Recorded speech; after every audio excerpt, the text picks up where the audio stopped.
பிரியமானவர்களே, இம்மாதம் பிறந்த நாள் மற்றும் திருமண நாள் காணும் அன்பு நேயர்களே, இயேசு கிறிஸ்துவின் நாமத்தினாலே எங்கள் அன்பின் வாழ்த்துதலை தெரிவித்துக் கொள்ளுகிறோம். Light of the world ministry சார்பாகவும் எங்கள் வாழ்த்துதலை தெரிவித்துக் கொள்ளுகிறோம். கர்த்தர் தாமே உங்களை ஆசீர்வதிப்பாராக. ஆமேன். கர்த்தராகிய இயேசு கிறிஸ்துவின் விலையேறப்பட்ட நாமத்தினாலே இந்த புதிய மாதத்துக்குள்ளாக தேவனுடைய கிருபையினாலே நாம் கடந்து வந்திருக்கிறோம். ஆம் பிரியமானவர்களே, இதே பிப்ரவரி மாதம் 1997 ஆண்டில் பிப்ரவரி 24 அடியனுடைய பிறந்த நாள் அன்றுதான் இயேசு கிறிஸ்து light of the world ministry என்ற ஊழியத்தை தொடங்கும்படி திருவுளம் பற்றினார். என்ன ஒரு ஆச்சரியம்! 29 ஆண்டுகள் தேவன் கிருபையினாலே என்னை நடத்தி வந்தார்.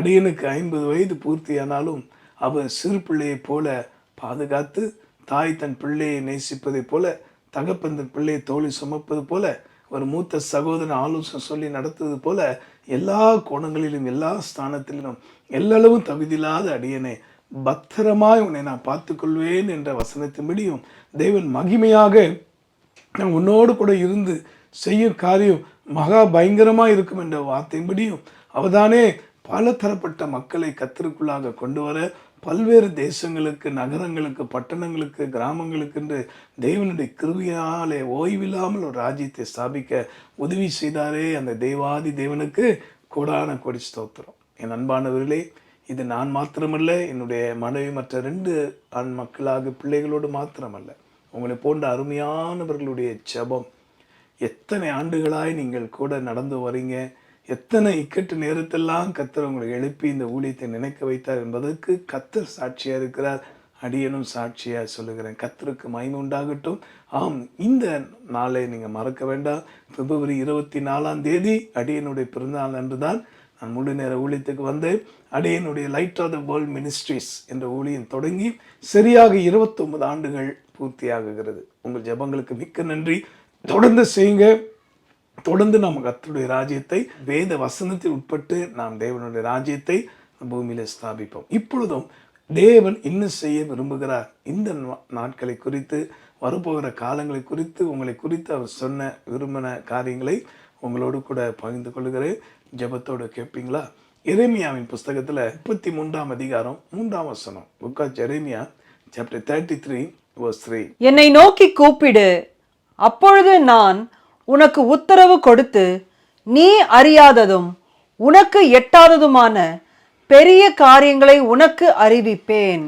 அன்பானவர்களே, நாம் கேட்டதான வேத வசனத்துல மிக தெளிவாக, இது அநேகருக்கு மனப்பாடமா தெரிஞ்ச ஒரு வசனம் தான். ஆனா கர்த்தர் இந்த நாளிலே இந்த புதிய ஆண்டுக்குள்ளாக தேவன் நடத்தி வந்ததுனால ஆண்டவர் சமூகத்துல காத்திருந்த போது அவர் சொன்னாரு, என் மகனே, இன்னும் உனக்கு நான் அநேக காரியங்களை செய்ய இருக்கிறேன். அது என்னன்னா, இந்த வசனத்தின் கடைசி பகுதி என்ன சொல்லுகிறது? நீ அறியாததும் உனக்கு எட்டாததுமான பெரிய காரியங்களை நான் செய்வேன். எஸ், இந்த நாட்களில் இந்த வார்த்தை கேட்குற உங்களுக்கு கர்த்தர் கொடுக்குற ஒரு தீர்க்க தரிசன வாக்குத்தத்தம் என்னன்னா, இதுவரைக்கும் நீங்கள் அறியாத அல்லது உங்கள் மனதுக்கோ உங்கள் புத்திக்கோ எட்டாத பெரிய காரியங்களை கர்த்தர் செய்ய போகிறார். இதை குறித்து நான் சிந்தித்த போது 2 குறிப்பை சொல்லி நான் ஜெபிக்க போகிறேன். முதலாவது, ஆபிரகாமுடைய வாழ்க்கையை தான் கர்த்தர் நினைவு கூர்ந்தார். ஏன்னா he was a father of nations, isn't it? அவர் தேசங்களுக்கெல்லாம் தகப்பனாக, பல கோடி மக்களுக்கு தகப்பனாய் வருவோம் அல்லது தேவனால் மாற்றப்படுவோம் என்று சிறிதளவு கூட அவர் மனதிலே நினைத்திருக்க மாட்டார். ஏன்னா ஆதியா புஸ்தகம் 12 அதிகாரத்தில் நீங்கள் வாசித்து பார்த்தீங்கன்னா, ஆபிரகாமே என்று கர்த்தர் கூப்பிட்ட போது உடனே கீழ்ப்படிந்து வந்தார். தன் இனத்தை விட்டு தேசத்தை விட்டு கர்த்தருக்காய் வந்தார். அவருக்கு ஆண்டவர் வாக்கு தத்தம் பண்ணின போது, உனக்கு ஒரு பிள்ளையை தருவேன் என்று சொல்லும்போது அவருக்கு 75 வயது. ஆனால் அது பின்பாக எத்தனை இன்னல்கள், விசுவாச போராட்டங்கள் சொல்லிக்கொண்டே இருக்கலாம். ஆனால் அதன் நடுவிலும் கர்த்தருடைய தீர்க்க தரிசன வார்த்தை அவருடைய அறிவுக்கு எட்டாததும் அவர் அறியாததுமான பெரிய காரியங்களை கர்த்தர் செய்தார். ஆமென். ஈசாக்கை கொடுத்தார். இது கேட்கிற அன்பானவர்களே, உங்களுக்கும் இதே காரியம் சம்பவிக்கும். எபிரேயரின் புஸ்தகத்துல 6 அதிகாரத்துல 15 வசனத்தை வாசிக்கலாமா? Hebrew chapter 6 verse 15. அந்தபடியே அவன் பொறுமையாய் காத்திருந்து வாக்குத்தத்தம் பண்ணப்பட்டதை பெற்றான்.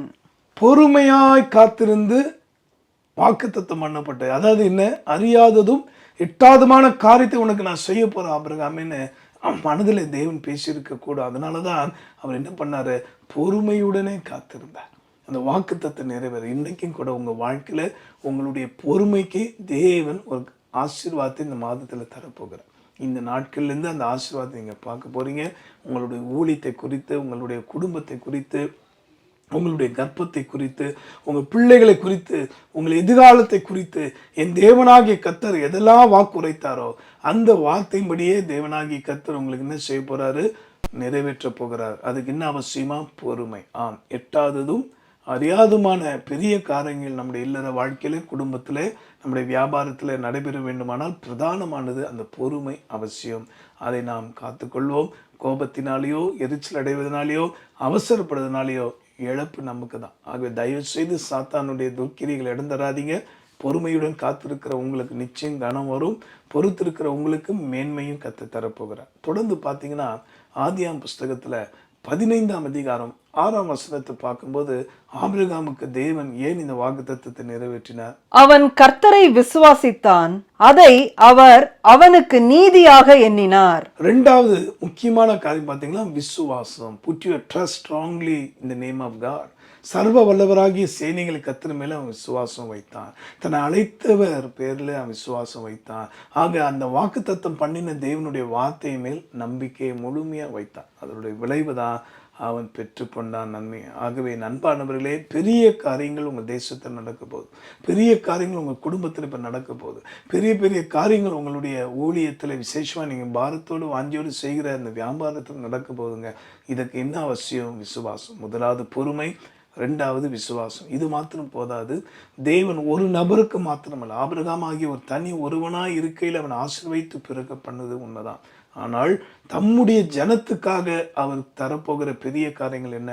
as a team, as a believer of Christ, கிறிஸ்து இயேசுவை நம்புகிற, ஏற்றுக்கொண்டிருக்கிற உங்களுக்கு அவர் தரப்போகிற காரியம் என்ன? இது குறித்து நான் சிந்தித்த போது, இஸ்ரவேல் மக்கள் என்னைக்காவது அவங்க எகிப்தில் இருந்த நேரத்தில், பார்வோனினால வேதனைப்படுத்த காலத்தில், அல்லது பலவிதமான நெருக்கடியை கண்டபோது, பல சந்ததியாக அவங்க அடிமைப்பட்டு கிடந்த போது, ஒரு நாள் கூட, ஒரு நிமிஷம் கூட அவங்க நினைச்சிருக்க மாட்டாங்க தங்களுக்கு தேவன் ஒரு கானான் தேசத்தை தரப்போகிறார் என்று. ஆக அப்படிப்பட்ட ஒரு கானான் தேசத்துக்கு பிரவேசிக்க போகிறோம், அப்படிப்பட்ட ஒரு பெரிய காரியத்தை ஆண்டு தங்களுக்கு செய்ய போகிறார் என்கிற அறிவோ அல்லது உணர்வோ இல்லாத நேரத்தில் கர்த்தர் அவர்களுக்கு இறங்கினார். அதான் நீ அறியாததும் எட்டாவதுமான பெரிய காரியங்களை அவங்களுக்கு செய்வேன். இஸ்ரவேலுக்கு அவர் எப்படி செய்தார்? வாசிக்கலாமா? யாத்திராம் புஸ்தகத்துல 14ஆம் அதிகாரத்துல 13 மற்றும் 14ஆம் வசனத்தை ஜெபத்தோடு கேட்போமா? அப்பொழுது மோசே ஜனங்களை நோக்கி, பயப்படாதிருங்கள், நீங்கள் நின்று கொண்டு இன்றைக்கு கர்த்தர் உங்களுக்கு செய்யும் ரட்சிப்பை பாருங்கள். இன்றைக்கு நீங்கள் காண்கிற எகிப்தியரை இனி என்றைக்கும் காண மாட்டீர்கள். கர்த்தர் உங்களுக்காக யுத்தம் பண்ணுவார், நீங்கள் சும்மா இருப்பீர்கள் என்றான். கர்த்தர் உங்களுக்காக யுத்தம் பண்ணுவார். யாருக்கு அவர் பெரிய காரியங்கள் செய்ய முடியும்னா, தேவனை முன்னாக வைத்து நோக்குகிற மக்களுக்கு தான். எனக்கு எல்லாம் தெரியும் பிரதர், எனக்கு இருக்கிற அறிவு என்ன, பணம் என்ன, பதவி என்ன, பட்டம் என்ன, எல்லாம் கடைசியா 6 அடி நிலத்துக்குள்ள போகிற காரியம் தானே. ஆக தயவு செய்து சுயத்துக்கு சாக ஒப்பு கொடுப்போம், நம்மை வெறுமையாக்குவோம். மோசையை கொண்டு கர்த்தர் சொன்னார், நின்று பாருங்கள், wait and see the miracle and wonders of God. அவர் என்ன சொன்னார்? இன்று கண்ட எகிப்தினை இனி காண மாட்டீர்கள். அன்பானவர்களை, கலங்கினீர்கள், பயந்தீர்கள், புலம்பினீர்கள், உண்மைதான். ஆனால் கர்த்தர் உங்களுக்கு வைத்திருக்கிற கானான் ஆகிய ஆசீர்வாதத்தை யாரும் தடுக்க முடியாது. தயவு செய்து உங்கள் நாவினாலே நெகட்டிவாக பேசாமல் பாசிட்டிவாக பேச பழகிக்கங்க. இந்த வசனத்தை சொல்லுங்கள். மோசையை கொண்டு சொன்னது போல இன்று இந்த லைட் ஆஃப் த வேர்ல்ட் மினிஸ்ட்ரிக்கு கர்த்தர் தன்னுடைய தாசனாகிய மணியர் மூலமாக எனக்கு சொல்லியிருக்கிறார், நீங்கள் இன்று கண்ட எகிப்தினை இனி காண மாட்டீர்கள். ரெண்டாவது என்ன சொல்றாரு? நீங்கள் யுத்தம் செய்ய வேண்டாம், நான் உங்களுக்கு முன்னாக போய் கோணலான செவ்வியாகி ஜனத்தை அந்த பார்வனை அழித்து போடுவேன் என்று சொல்லி தம் ஜனத்துக்காக அவர் முன்னே போகிறார். இதை ஏற்றுக்கொள்றவங்க ஆமீன் சொல்லுங்க. சொல்லப்பட்ட இந்த தீர்க்க தரிசன வார்த்தையின்படி இத்தனை ஆண்டுகளும் என் தேவனாகிய கர்த்தர் பல செங்கடலை பிளந்து மனிதராக நான் மாத்திரமல்ல, இந்த லைட் ஆஃப் த வேர்ல்ட் மினிஸ்ட்ரிக்காக ஜெபிக்கிற, தாங்குற, இதை உண்மையாக நேசிக்கிற அத்தனை பிள்ளைகளும் அந்த செங்கடலை தங்கள் இல்லற வாழ்க்கையில், ஊழியத்தில், பல வகையில் கடந்து செல்ல ஆண்டவர் உதவி பண்ணியிருக்கிறார். எத்தனை திருச்சபை போதகர்கள், பேராயர்கள், அருமை கர்த்தருடைய பிள்ளைங்க இந்த ஊழியத்தை ரிசீவ் பண்ணி கனம் பண்ணியிருக்கிறாங்க. அதெல்லாம் கர்த்தர் நினைவு கூறுவார். நிச்சயமாக இந்த நாளிலிருந்து நின்று காண்பீர்கள். ஜெபிக்கலாமா? You are going to see with your own eyes. உங்கள் சொந்த கண்களாக பார்க்க போகிறீங்க. கர்த்தர் அப்படிப்பட்ட ஒரு மேன்மையை வைத்திருக்கிறார். ஆக இந்த மேன்மையை பெற்றிட, இந்த ஆசீர்வாதத்தை பெற்றிட நாம் கண்களை மூடி ஜெபிப்போமா? அன்புள்ள ஆண்டவரே, உம்முடைய தீர்க்க தரிசன வார்த்தைக்காக ஸ்தோத்திரம். இந்த பிப்ரவரி மாதம் 2026 நீ செய்ய விரும்புகிற காரியம் சொந்த கண்களாலே சத்துருக்கள் மடங்கடிக்கப்படுவதும் எகிப்தின் சேனை முழுகடிக்கப்படுவதும் எங்கள் கண்களால் நாங்கள் பார்க்க போகிறோம் அப்பா. இதற்கு எங்களுக்கு வேண்டியது ஆபிரகாமுக்குள்ள காணப்பட்ட பொறுமையும் விசுவாசமும் தேவனை மட்டும் சார்ந்து நிற்கக்கூடிய அந்த 3 அனுபவத்தையும் இன்னும் அளவில்லாமல் எங்களுக்கு நீ தந்திரடுவனுமா ஜெபிக்கிறேன். இது வரைக்கும் இந்த லைட் ஆஃப் த வேர்ல்ட் மினிஸ்ட்ரிக்காக ஜெபித்தவர்கள், தாங்கினவர்கள், இது வரைக்கும் இந்த ஒளித்தை அறிந்து ஜெபித்தவர்கள், நினைத்த அத்தனை பேருக்கும் நீ வெற்றியும் ஜெயத்தை கொடுத்ததுக்காக ஸ்தோத்திரம். தொடர்ந்து வழி நடத்துங்க. எல்லா மகிமையின் துதி புகழும் உமக்கு செலுத்துகிறோம். மீட்பர் இயேசு மூலமாக வேண்டுகிறோம் நல்ல பிதாவே, ஆமென். கர்த்தர் உங்களையும் உங்கள் குடும்பத்தையும் உங்களுடைய ஊழியத்தையும் விசேஷமாக நீங்கள் செய்கிற வியாபாரங்களையும் 1000 மடங்கு பெருக பண்ணுவாராக. மறந்துடாதீங்க, பிப்ரவரி மாதம் 24 2026 ஆண்டில் 29 ஆண்டுகள் பூர்த்தியாகி 50 வயதும் பூர்த்தியாகி கிறிஸ்து இயேசுக்காக இன்னும் தொடர்ந்து பிரயாணப்பட பிரகாசிக்க வாஞ்சியோடு இயேசுவின் பின்தொடர்கிறோம். நீங்களும் கூட இந்த நல்ல ஊழியத்துக்காக ஜெபிக்கவும் தாங்கவும் தொடர்ந்து இணைந்து செயல்பட முன்வாருங்க. கர்த்தர் உங்களையும் அபிரதமாய் ஆசீர்வதிப்பாராக. ஆமென். கர்த்தருக்கு ஸ்தோத்திரம். இவ்வளவு நேரம் தேவனுடைய வார்த்தையை கேட்ட நீங்க ஆசீர்வதிக்கப்பட்டிருப்பீங்க என்று நம்புகிறோம். யூடியூபில் ஷேர் பண்ணுங்க, சப்ஸ்கிரைப் பண்ணுங்க, பெல் ஐக்கான் மறக்காம கிளிக் பண்ணுங்க. தேங்க்யூ. அன்பார்ந்த நேயர்களே,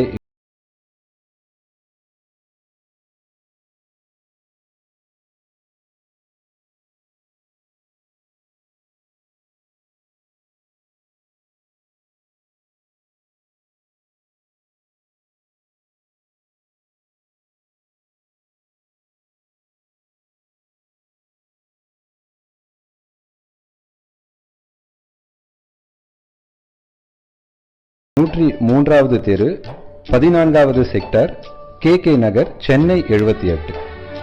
உங்கள் காணிக்கையை வங்கி மூலம் அனுப்பிட எங்கள் முகவரி light of the world ministries, account number 4625421331, Indian Bank, Ashok Nagar branch, IFSC code IDIB 000A031 என்ற வங்கி கணக்கிற்கும் நீங்கள் உங்கள் ஊரில் இருந்தே காணிக்கையை அனுப்பலாம்.